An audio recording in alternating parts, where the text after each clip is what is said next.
Feed वैसे तो ठीक चलता है हमेशा, आज ही कुछ हुआ है उसमें। बस मैम शुरू करता हूँ मैं फिर। So audience, today we have a very legend woman entrepreneur. She is also handling different perspective, like she has also boutique, salon, and her basic interest is in cosmetics and salon. But other than that, she has versatile personality, including she is good speaker.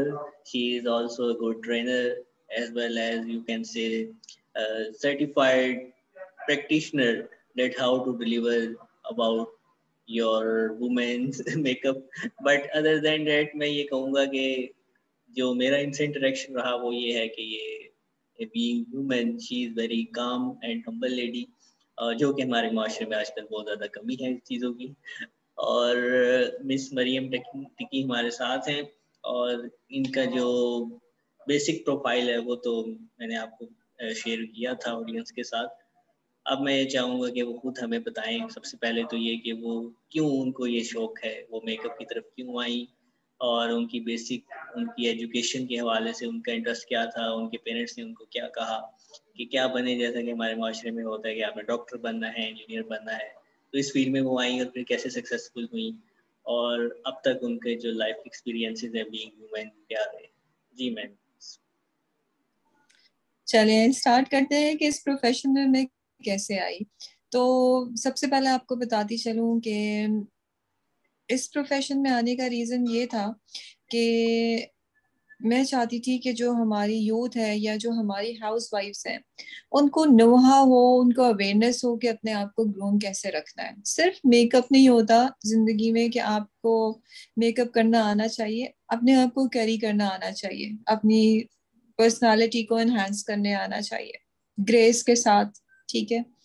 Plus way of talking, जो सबसे ज्यादा main चीज है जो grooming में आपके आता है कि आपकी बात करने का तरीका कैसा है, मतलब ये सारी चीजें काउंट करती हैं। तो स्टार्ट मैंने लिया था सबसे पहले जहाँ से मेरी शुरुआत हुई स्टडीज के बाद। मेरी बहुत अर्ली शादी हो चुकी है और right now I am 29 years married woman, अल्हम्दुलिल्लाह अल्हम्दुलिल्लाह। तो क्योंकि उस वक्त बहुत छोटी थी। अब जब मेरे बच्चे वगैरह बड़े हो गए फिर मैं फील्ड में आई और मैंने जो है सबसे पहले अपना वेट रिड्यूस किया। जो मेरा सबसे बड़ी अचीवमेंट थी वो मैं 90 केजी से मैं 60 केजीज पे आई, 30 केजी मैंने रिड्यूस किया। तो मुझे बड़ा शौक हुआ सोशल वर्क करने का, वैसे मुझे बड़ा शौक है। मैंने लोगों को गाइड करना शुरू किया, एक ग्रुप बनाया और मैंने उनकी बड़ी हेल्प की। बहुत सारे लोगों ने मेरे साथ मिलकर जो है वेट रिड्यूस किया। अब वेट रिड्यूस करने का तरीका समझ में आ गया, वे ऑफ लिविंग समझ में आ गया, लोगों को भी मैंने डिलीवर किया। उसके बाद फिर मुझे ये हुआ कि कपड़े पहनने का तरीका, मैंने फैशन डिजाइनिंग का कोर्स किया और उसकी मेरे पास पूरी डिग्री है, वो मेरे 4 साल का कोर्स था। फिर मैं इसमें आई। अब देखें वजन कम करना भी आ गया, कपड़े पहनने का तरीका भी आ गया, तीसरी चीज बचती है मेकअप। कहीं भी सैलून जाती मुझे मेरे मर्जी के मुताबिक मुझे मेकअप नहीं मिलता। तो फिर मैंने ये फील्ड चॉइस की, यानी कि ओवरऑल एक पैकेज कि आपको पता होना चाहिए आपकी हाइट और एज के हिसाब से आपका वेट कितना होना चाहिए, प्लस आपको किस तरह के कपड़े पहनने चाहिए। थर्ड आपका आ जाता है मेकअप, आपको कैसे खुद को कैरी करना है, कैसे मेकअप करना है। जो लोग मेरे पास आते हैं एज ए इंस्टीट्यूट भी मैं अपने सैलून चलाती हूँ मेकअप सीखने के लिए या अपनी सेल्फ ग्रूमिंग के लिए, जो लोग आते हैं तो उनको मैं इन सारी चीजों को लेके चलती हूँ। उन खवातीन को, उन बच्चियों को मैं ये सारी चीजें सिखाती हूँ। सोसाइटी में मूव कैसे करना है आपको पता होना चाहिए, आप कैसे आपने लोगों से बात करनी है, कैसे लोगों से मिलना है। तो बस ये छोटी सी स्टोरी है जो 2011 से स्टार्ट हुई और अब ये 21 आ गया। 10 ईयर्स तो फिर भी हो गए आपके। I am sorry I can't hear you again. मैंने कहा 10 ईयर्स तो आपको हो गए हैं अब। जी बिल्कुल 10 इयर्स मुझे हो गए हैं, 10 इयर्स मुझे हो चुके हैं। बिल्कुल ठीक हो गया। तो इस हवाले से आपने जी सोशल वर्क जो ये वाला किया कि खवातीन को कैसे रहना चाहिए, मेरे ख्याल में इसकी काफ़ी ज़रूरत है हमारे माशरे में। लेकिन जो आपने ये बौतीक और इसका स्टार्ट क्यों लिया, ये भी इसी कॉन्टेक्स्ट में लिया? जी बिल्कुल इसी उसमें लिया कि देखे कपड़े बेशक टेलर ही सीता है, डिजाइनर के कपड़े भी टेलर ही सीता है, मगर डिजाइनर्स को ये बात पता होती है कि कौन से हाइट पे, कौन से कॉम्प्लेक्शन पे कौन सा कट जाएगा, कौन से कलर्स जाएंगे। लोगों को अवेयरनेस नहीं होती, उन्हें पता नहीं होता कि वो उनके लिए कौन सी चीज बेस्ट है, जिसकी वजह से अच्छे दिखने वाले लोग भी जो है वो अच्छे नहीं दिख रहे होते। तो ये चीज बहुत जरूरी है कि आपको पता हो आपकी पर्सनालिटी के हिसाब से। आपका अगर डार्क भी कॉम्प्लेक्शन है तो इसमें कोई बुराई नहीं है, बहुत प्यारे लोग होते हैं जिनके डार्क कॉम्प्लेक्शन होते हैं। अगर आप डार्क कॉम्प्लेक्शन के ऊपर बहुत लाइट कलर्स पे चले जाएंगे, ऑफ कोर्स आपको सूट नहीं करेंगे। तो वो एक तरीका है पहनने ओढ़ने का, हर चीज। तो बस ये सारी चीजें एक दूसरे से कनेक्टेड है, एक्चुअल में ये सारी चीजें एक दूसरे से कनेक्टेड है। जी ऐसा ही, ऐसा ही। सो बीइंग वुमेन, आपको क्या चैलेंजेस पेश आए ये जब आपने स्टार्ट किया? कोई ऐसा एक्सपीरियंस जो आप शेयर करना चाहें? जी, चैलेंजेस तो मुझे सामने ये आए कि एज अ डिजाइनर मुझे कोई चैलेंज फेस नहीं करना पड़ा, सब कुछ स्मूथली चला मेरी लाइफ में। बट जब मैंने सैलून स्टार्ट किया ना, तब मुझे बहुत सारे चैलेंजेस फेस करने पड़े। क्योंकि एक यहाँ पे लोगों का माइंड सेट है कि अगर कोई सैलून चला रहे हैं कोई लेडी, तो इट मीन्स ये काम सही नहीं है, ये काम सही नहीं है। पता नहीं क्यों लोग इस तरह सोचते हैं कि सब लोग एक जैसे होंगे, या मुझे नहीं पता और लोगों ने कौन से ऐसे एग्जाम्पल्स छोड़ दिए हैं जिसकी वजह से इस फील्ड में जो है थोड़ी सी मुझे दिक्कत आई। और स्टिल अभी भी थोड़ी सी मुझे मुश्किलात का सामना करना पड़ रहा है, क्योंकि वही बात है कि आसानियों के रास्ते बहुत आसान होते हैं, आप फटाफट लें और आप आगे बढ़ जाएं। मगर मैंने जो भी काम करना है अपने रब को राजी करके करना है। तो मैं ऐसा कोई भी काम नहीं करना चाहती जिसकी वजह से मुझे अल्लाह के आगे शर्मिंदगी हो। तो मैं एक बाउंड्रीज के अंदर रह के इस काम को कर रही हूँ, और मेरी कोशिश है कि मैं उन्हीं बाउंड्रीज के अंदर रह के मैं इसको आगे बढ़ाऊं। शायद इसी वजह से आपके जो है वो हायर लेवल के जो बुटीक्स है उनके इक्वल फॉलोअर शायद नहीं है। बिल्कुल बिल्कुल ऐसा ही। तो जो आप रिफ्यूज कर देती हैं, अगर हम इसको ओपनली थोड़ा अगर आप एक्सप्लेन कर दें इस बात को, आप किस चीज को रिफ्यूज करती सॉरी फरहान, दोबारा बोलिए। हैं? मैं कह रहा हूँ कि आपने कहा कि आप कुछ ऐसी जब डिमांड आती है आप रिफ्यूज कर देती हैं, तो वो डिमांड्स क्या होती हैं जो आप रिफ्यूज कर देती हैं? जी जी जी, मैं आपको बताती हूँ। देखिए, एज अ डिजाइनर मेरे पास ऐसी डिमांड आ जाती है बाज, जो हमारी एलीट क्लास है, एलाइट क्लास है, उसके अंदर ये है कि स्लीवलेस पहनना, बैकलेस पहनना, डीप नेक्स पहनना, it's very common, it's very normal. तो मेरे पास ऐसी भी ब्राइड्स आई कि आप हमें बैकलेस बना के दें, आप स्लीवलेस बना के दें। हालांकि नो डाउट फरहान, वो एक बहुत अच्छी अमाउंट का वो काम था, ठीक है। एज अ बिजनेस वुमेन पैसा आता किसी को बुरा नहीं लगता, ठीक है। जब आपको आपकी मर्जी के मुताबिक क्लाइंट पे कर रहा हो तो आप क्यों ना करेंगे वो काम। अच्छा, एक दो क्लाइंट्स ऐसे थे जिनको मैंने कहा कि मैं आपका ये काम ऐसे नहीं कर सकती, मैं आपको ड्रेस बना दूंगी मगर मैं इस तरह की कट्स नहीं दे सकती। उसका रीजन ये है कि ये वाले कट आप जहां पर भी पहनेंगे तो उसका गुना मेरे ऊपर भी आएगा, तो वो सदका जारिया नहीं, वो सदका गारिया बन जाता है, वो आपके लिए मुसीबत का बायस कि आपके गुना मेरे सर।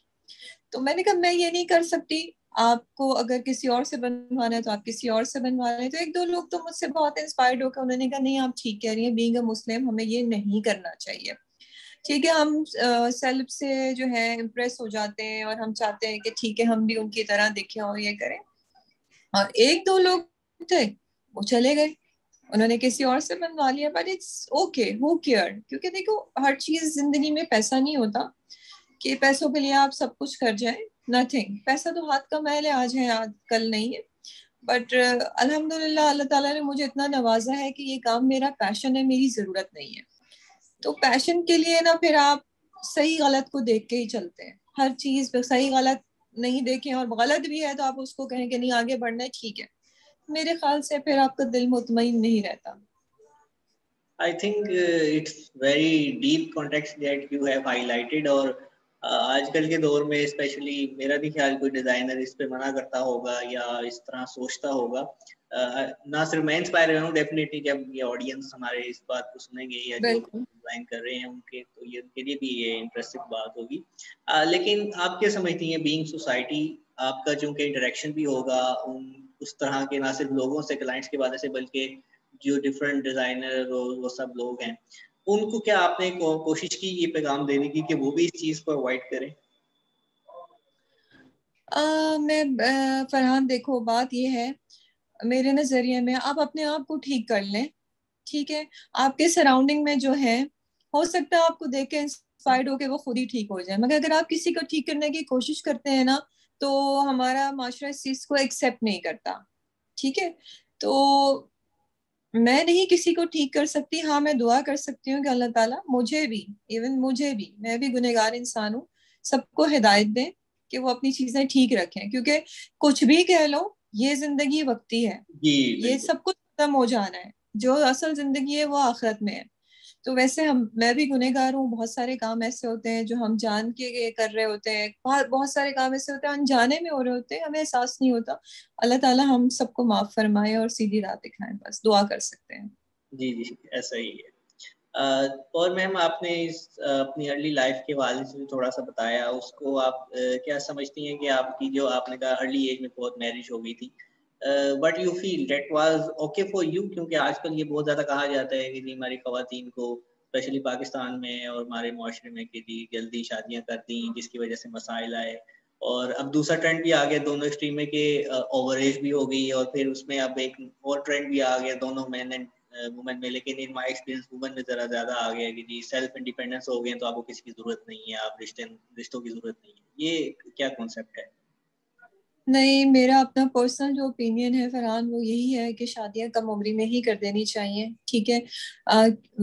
मेरी शादी हुई when I was only 16 years old, ठीक है। अब मेरे हस्बैंड उस वक्त 20 years के थे और मैं 16 years की थी। मैंने अपनी स्टडीज भी शादी के बाद कंप्लीट की।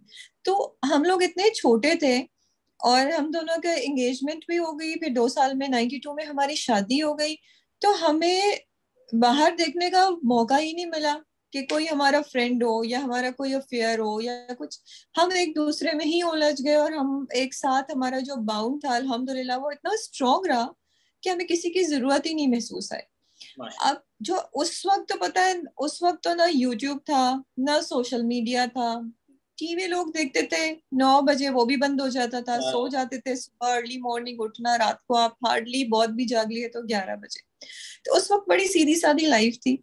तो आज का जो दौर है, और आज जो हर बच्चे के हाथ में फोन है, हर बच्चे के हाथ में टैब है, हर बच्चा आईफोन कैरी कर रहा है, ट्रेंड ट्रेंड को फॉलो कर रहा है। तो मैं, मेरे ख्याल से तो देखो, बेस्ट तरीका यही है कि सही उम्रों में आप शादियां कर दें अपने बेटों की, अपनी बेटियों की, ताकि उनका जहन दूसरी तरफ ना जाए, बहुत अच्छी बात वो है। एक ही तरफ उनका माइंड सेट हो जाए।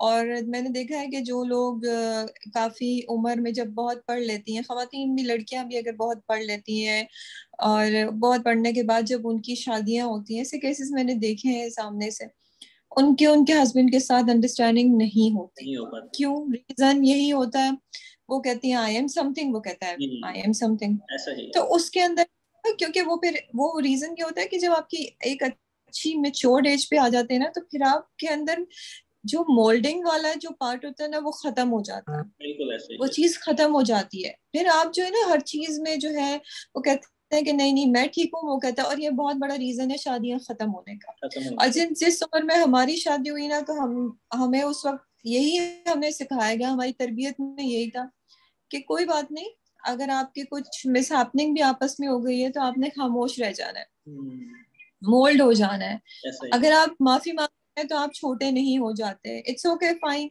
और चीजों को भूल के आगे बढ़ जाओ, ना कि उसको पकड़ के रखो, ये हो गया, ये कर दिया, अम्मा के घर चले गए, अम्मा से कंप्लेन कर दी, ये चीजें, वो चीजें हमारी लाइफ में आई नहीं। तो अल्हम्दुलिल्लाह आज आज जब मैं तो कहीं भी जाती हूँ, तो माशाल्लाह मेरी 3 बेटियां हैं, तीनों यंग है। लोग हैरान होते हैं, ये आपकी बेटियां हैं, हम समझते हैं आपकी बहनें हैं। तो ये भी एक बेनिफिट है, जब छोटी उम्र में शादी होती है, आपके बच्चे जवान होते हैं, आप खुद भी बहुत बड़ी एज के नहीं होते, और आपके बच्चे भी जो है आपके साथ साथ, आप उसको एंजॉय कर रहे होते हैं, पता है। बिल्कुल अब ऐसे आप ही। 30 शादी करेंगे, ठीक है, फिर आपका बच्चा हो, फिर वो 10 साल का हो, तो आप तो 40, वो 10 साल का बच्चा, आप 50 के होंगे जब वो 20 साल का होगा, मतलब 50 में जाके आप बिल्कुल डाउन हो जाए, तब आपका बच्चा जवान हो रहा है। तो ये वाली जो चीज है ना, मेरा तो अपना पर्सनल ये एक्सपीरियंस है कि छोटी उम्रों में आपको शादी कर देनी चाहिए, एक ये साइड पे बच्चों का सेट रहता है। जो हमारे दीन ने हमें सबक दिया वो बिल्कुल एक्यूरेटली दिया है, वो इसी हवाले से है। जो हमारे दीन ने हमें सबक दिया है वो इसी हवाले से है, हमें इसी को बिल्कुल प्रमोट भी करना चाहिए। इसमें जो बिल्कुल जी जी मैम, बिल्कुल। और जो इसमें हमारे यहाँ मेरे ख्याल में जो इश्यूज आ रहे हैं वो एक तो जैसे आपने हाईलाइट कर दिया है कि जब आप मेच्योर एज में होते हैं तो वो एक तो ईगो का एक आंसर आ जाता है, जिसकी वजह से आजकल डाइवोर्स रेट बहुत ज़्यादा है। जो I always keep in touch with psychology psychiatrist, तो मुझे पता चलता रहता है कि इस वक्त क्या रेशो चल रही है। और इसी वाले से मैंने एक छोटा सा प्लेटफॉर्म भी शुरू किया कि ताकि हम जो है कुछ हद तक कॉन्ट्रीब्यूट कर सकें कि पेशेंस और टॉलरेंस एटलीस्ट हमारे मुआशरे में डेवलप हो। इस वाले से मैम हमारे जो एकेडमिक सेक्टर है मेरे ख्याल में उसमें भी बहुत फ्लॉज हैं। जैसे आपने जब पढ़ा है इंस्टीट्यूशन में, तो मेरा नहीं ख्याल कि इंस्टीट्यूशन में इस तरह की चीज़ें बताई जाती हैं कि जहाँ पे आपको थोड़ा सा इस चीज़ के बारे में बताया जाए। उसमें प्रैक्टिकल लाइफ में एंटायरली डिफरेंट है जो हमें पढ़ाया जाता है। शायद वो लड़कियां उस चीज़ को या लड़के फैंटेसी में चले जाते हैं। बिल्कुल फैंटेसी लैंड में रहते हैं। ये एक बड़ा हमारे पास एक लाक है कि जो हमारी जनरेशन है वो फैंटेसी लैंड में रहती है। वो ये सोचती है, लड़की भी ये सोचती है कि कोई प्रिंस आएगा जी और जी मुझे एक फेरी वाली मेरी लाइफ होगी, और जब वो फेरी टेल वाली लाइफ उसे नहीं मिलती क्योंकि रियलिटी उसके बरक्स होती है, ऐसे ही ऐसे तो वो उस चीज को एक्सेप्ट नहीं कर पाती। और इसमें तो मैं कहूंगी कि देखें, जब आप किसी की बेटी को शादी करके अपने घर लेके आते हैं ही। तो उसको ये रियलाइज कराएं कि ये उसका अपना घर है, ना कि उसको आप ये कहेंगे वो तुम्हारा घर है ये मेरा घर है। ये चीज नहीं होनी, ये चीज नहीं होनी चाहिए। जब बिल्कुल आप उसको अपना बेटी समझ के चलेंगे ना, तो वो भी फिर आपके साथ जो है अच्छी तरीके से मूव करेगी। ऐसा ही है, ऐसा ही है। और आज हमारे इस वक्त रिलेशनशिप्स के ज़ाहिर है बहुत सारी क्योंकि मसाइल रहते हैं, और हमें इस चीज़ को करना चाहिए कि ज़्यादा से ज़्यादा हम इस चीज़ को लाएं कि जो एक इंसान अपने घर को, यानी जो एक फीमेल आती है वो अपना सब कुछ छोड़ के आती है और उसने अपना contribution as a mother, as a उस घर का फर्ज जो उसका रोल है उसकी बहुत ज़्यादा एडमायरेशन है, और हमें उसको एक्सेप्ट करना चाहिए। ये हमारी सोसाइटी का थोड़ा सा मेरे ख्याल में फ्लॉ है। Other than that ma'am, professionally आप क्या समझती हैं कि जब आपने इस फील्ड में आपने एंटर हुई और आपने डिफरेंट ज़ाहिर है आपके सोशल भी, जैसे क्लाइंट्स के हवाले से, आपने मार्केटिंग के हवाले से, तो ये सोशल मीडिया और ये चीज़ें इन्होंने आपको सपोर्टिव रोल प्ले किया है, या आप समझती हैं कि इन मीडिया की चीज़ों ने नेगेटिविटी भी फैलाई है? नहीं, सपोर्ट भी किया है, सपोर्ट बहुत सारे लोगों ने किया है, क्योंकि जो बहुत सालों से फॉलो कर रहे हैं उन्हें पता है कि मैं किस तरह के इंसान हूँ। और नेगेटिविटी भी बहुत है। आराम से लोग नेगेटिव कमेंट लिख देते हैं और एक कोने में जाके छुप जाते हैं, और उन्हें बिल्कुल इस बात का एहसास नहीं होता कि उनका वो नेगेटिव कमेंट अगले पॉजिटिव बंदे पे क्या रिएक्ट करता है।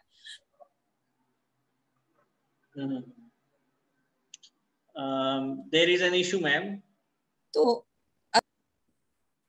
मेरा अपना पर्सनल यही है कि अगर आप हुकूकुल अल्लाह नहीं अदा करते, ठीक है, तो उसका अल्लाह का और आपका मामला है। ठीक है, आप अल्लाह ताला से माफ़ी मांगेंगे, वो गफूर रहीम है, वो आपको माफ़ भी कर देंगे।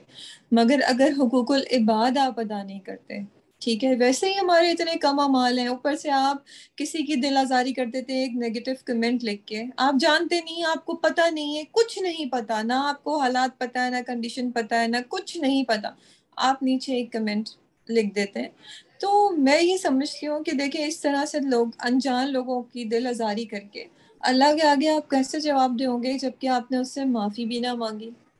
क्या पता, देखो, कोविड की वजह से मेरे अपने बहुत क्लोज रिलेटिव चले गए, और किस तरह गए हैं। ऐसा ही, ऐसा ही। एक हफ्ते डेथ हुई, फिर एक दिन डेथ हुई, फिर एक दिन छोड़ के अल्लाह है। डेथ हुई, मतलब तीन भाई बहन एक साथ चले गए विद इन अ वीक।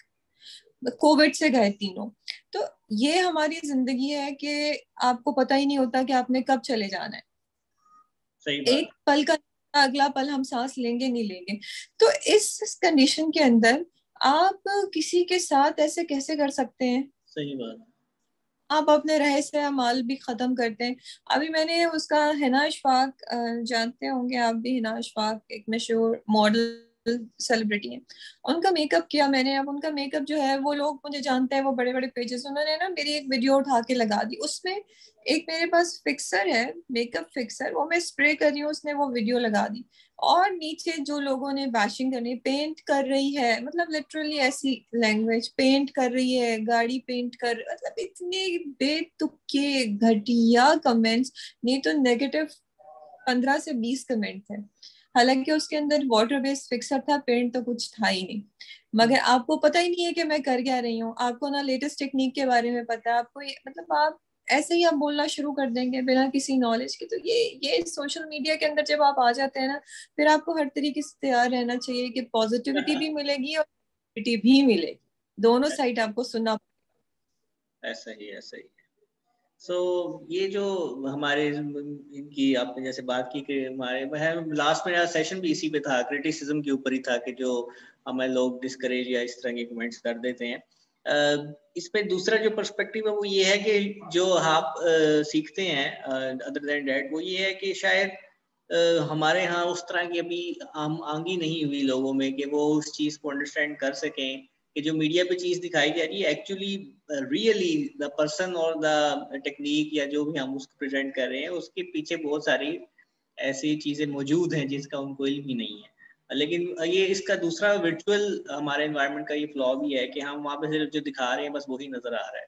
तो ऐसा भी हो जाता है कि लोग इस चीज़ को लेते हैं। जैसे एक कॉमन है, जैसे now we are in the session, तो बहुत सारे लोग इस पे भी कमेंट्स करेंगे और इवन मुझे पर्सनली कहते भी हैं, like when I was starting the women platform, उसमें मुझे कहते थे कि जिसको तुमने बिठाया हुआ ना उसने सर कवर किया हुआ है ना उसकी मतलब उस तरह से है, तो ये क्या सबक देगी अच्छी बातों का, और वो ये।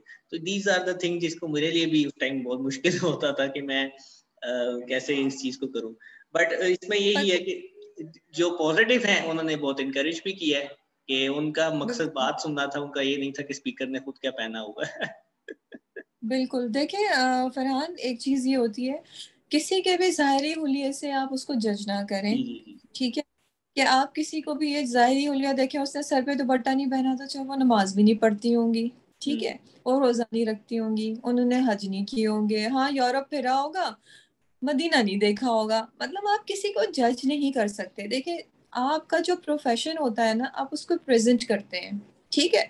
अब जिस प्रोफेशन को से मैं बिलोंग करती हूँ ना, तो ऑफ कोर्स मुझे हर वक्त प्रेजेंटेबल रहना होता है, मगर इसका मतलब ये नहीं है कि मैं अल्लाह को याद नहीं करती, ठीक है? या अगर मेरा सर खुला है तो मैं कहीं भी जाऊंगी तो बगैर दुपट्टे जाऊंगी, ऐसा कुछ भी नहीं है। हमारी रियल लाइफ डिफरेंट है, सोशल मीडिया लाइफ डिफरेंट है।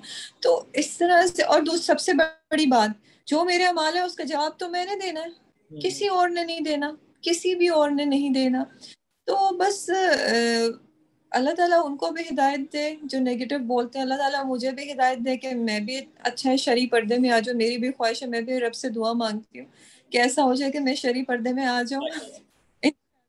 और अल्लाह ताला कुन फरमा दे तो फिर तो वो काम रुकता नहीं, हो जाता है। ये तो तो सिस्टम बस हमारा अगर इंशाल्लाह। ऐसा हो जाए और ऐसा इन्वायरमेंट डेवलप हो जाए तो मेरा नहीं ख्याल कि कोई ऐसे आके प्रेजेंट करे या इस तरह की कोई चीज हो। ये तो हमारे सिस्टम का भी इशू है।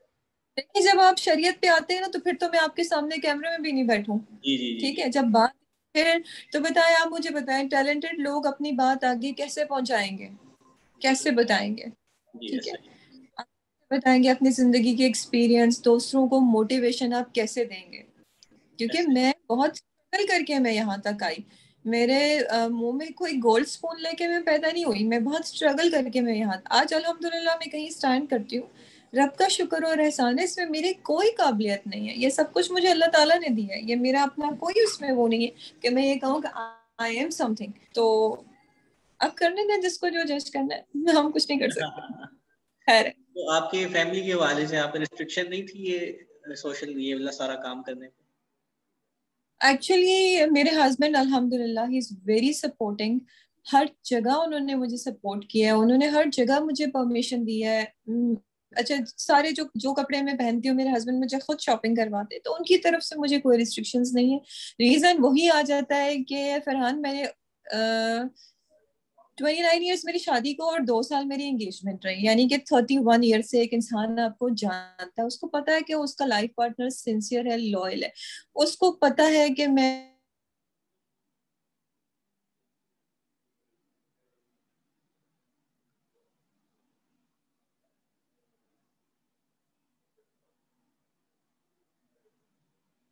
इश्यूज आते हैं।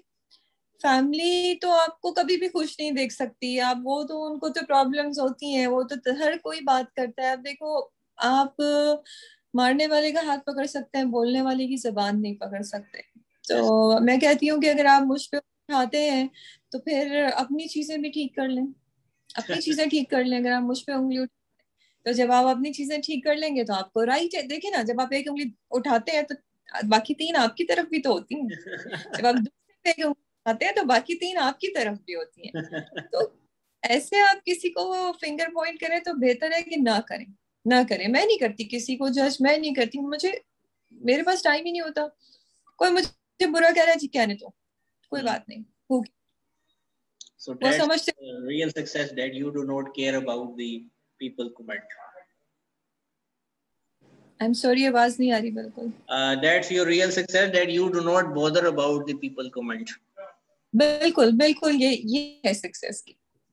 So, okay, आखिर में मैम आपने मैसेज देना होगा कि हमारे इस वक्त जो माशरे में स्पेशली ख़वातीन के हवाले से जो मसाइल हैं, जिसमें पहली चीज़ कि आपकी जो यंग जनरेशन है उसमें तहम्मुल और सब्र और बर्दाश्त, जैसा कि हमने पहले भी कहा, वो ख़त्म हो गया है। उसके लिए आप क्या मैसेज देंगी कि उसको कैसे अपने आप के ऊपर काम करना चाहिए, और फिर पेरेंट्स को अपने बच्चों के साथ, जो मैं समझता हूँ कि इतना डिस्टेंस आ गया हुआ है कि शायद बच्चे उनसे हाइड करते हैं, उनके साथ उनकी फ्रैंकनेस नहीं होती, और फिर हमारे ये सारी बुराइयां जो हैं वो जन्म ले रही हैं। और चूंकि इंडिविजुअली ही चीज़ें बदलेंगी तो फिर जाके माशरे में आएंगी। एकदम से तो ओवर द नाइट या ओवर द, या मैं कहूँ एक सेशन के बाद आज ये तब्दीली आ जाए, ऐसा पॉसिबल नहीं है।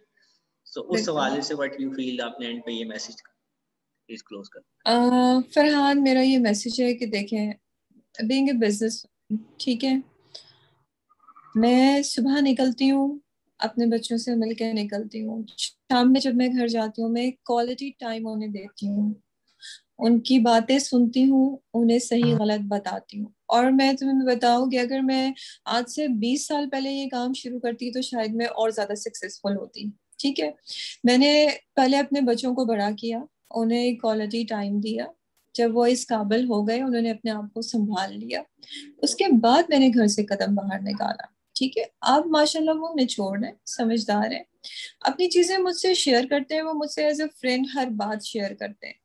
दूसरी बात यह है कि बच्चों को काम करने के लिए मेरी जो सबसे छोटी बेटी है, now she is 14 years old, मगर और सबसे बड़ी 18। ये लोग 7 साल की थी बच्चियां मेरी, तब से माशाल्लाह मैंने इनको नमाज की पाबंदी, अल्लाह अजान होगी ना, मेरी बेटी माशाल्लाह नमाज फॉर, मुझे कहने की जरूरत नहीं पड़ती, उन्हें पता है अजान होगी, हमने नमाज पढ़नी है। तो जब आप बच्चों को दीन से भी जोड़ते हैं ना, नमाज से भी जोड़ते हैं, दीन से जोड़ते हैं, उनको पता है उन्होंने रोज एक इस्तगफार की तस्बीह पढ़नी है, उनको पता है उन्होंने एक कलमे की तस्बीह पढ़, तो ये चीजें भी बच्चों को काम रखती हैं, वो हाइपर नहीं होते। अल्लाह से जब आपका रिश्ता मजबूत होता है ना तो बच्चे काम रहते हैं। तो कोशिश करें, एक तो क्वालिटी टाइम दें। ठीक है, अगर आप काम करें, आप पूरा दिन नहीं दे सक रहे बच्चों को, मगर जितनी देर आप घर पर हैं, फिर आप फोन छोड़ के आप अपने बच्चों को टाइम दें, उनके साथ बातें करें, पूरे दिन की चीजें उनसे पूछें, अपनी चीजें भी शेयर करें। जब बच्चे जवान होते हैं तो हम अपनी चीजें भी उनसे शेयर करते हैं। प्लस दीन से जोड़ने की कोशिश करें, जितना दीन से जोड़ेंगे इतना पुरसुकून रहेंगे। Thank you so much ma'am, आपसे जो आपने डिस्कशन की है और जो टॉपिक्स हाईलाइट किए हैं, आई थिंक इस पे जितनी भी बात की जाए वो कम है, स्पेशली इस फील्ड में। It's really surprising for me as well कि आप इस तरह की पर्सनैलिटी हैं कि जो दीन और इन सारी चीज़ों को उस तरह से लेके चल रही हैं। I really appreciate as well. इंशाल्लाह आपको हम आगे भी जहमत देते रहेंगे इन्हीं टॉपिक्स के हवाले से। आई होप कि इंशाल्लाह। इस चीज़ को पॉजिटिवली एंजॉय करेंगे, और I will share the link as well. Thank you so much. चलें, ठीक है फरहान, ओके, टेक केयर, अल्लाह हाफिज।